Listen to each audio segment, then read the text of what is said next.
I was struck by the aspiration of it. It aims high. It aspires to be big and original and glorifies the working class, which is not getting much attention today.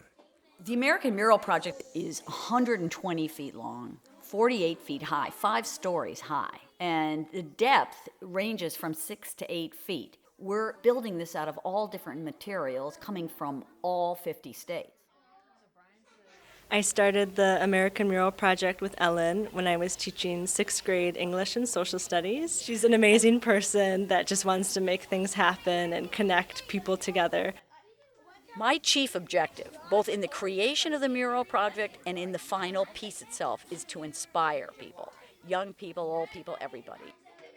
The work that you're doing could directly impact the 50% dropout rates that are now common in the United States of America.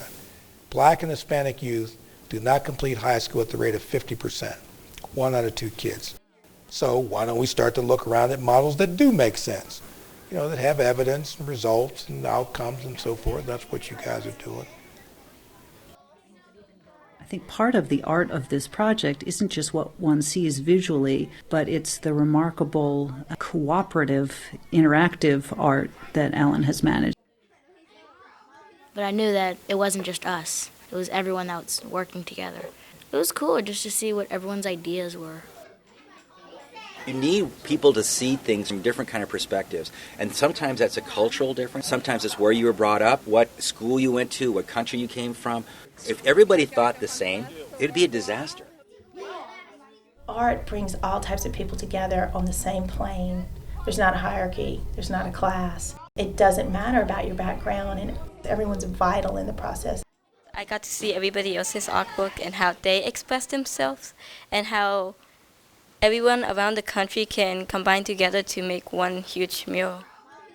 The best form of learning is experiential, by doing something. The process of doing it releases opportunities to develop insight into yourself, into the creative process. So something that seemed like some crazy idea has now become something that seems really necessary, not to mention what we're doing with kids in giving them some sense of motivation, inspiration as to their futures and what they're going to do with their lives in work. Oh, all right. That really came out well. It talks to every aspect of education. And my kids, they were just so fired up about this. One thing that really inspired me about Ellen is how much beauty she saw in each one of the students' artwork. What do you think? Isn't that gorgeous? The goal is not to train artists.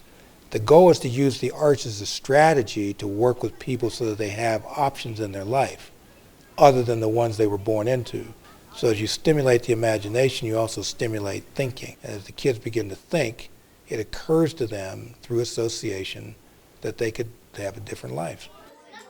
It was like us being artists that are in a museum, putting our work up and stuff like pastel picavas. I was really proud of myself for actually doing it. I learned that art is the best way to show your feelings and emotions. That was a good day. It's going to be 6 to 12 feet deep in different areas. You're going to be able to walk behind this. It's going to be like a jungle of art. You're going to be so dwarfed by this thing. What we're trying to say is this is really important. This is obviously the invention and the creation of one person, but it's a public project, and that validates it in a way that other projects don't have.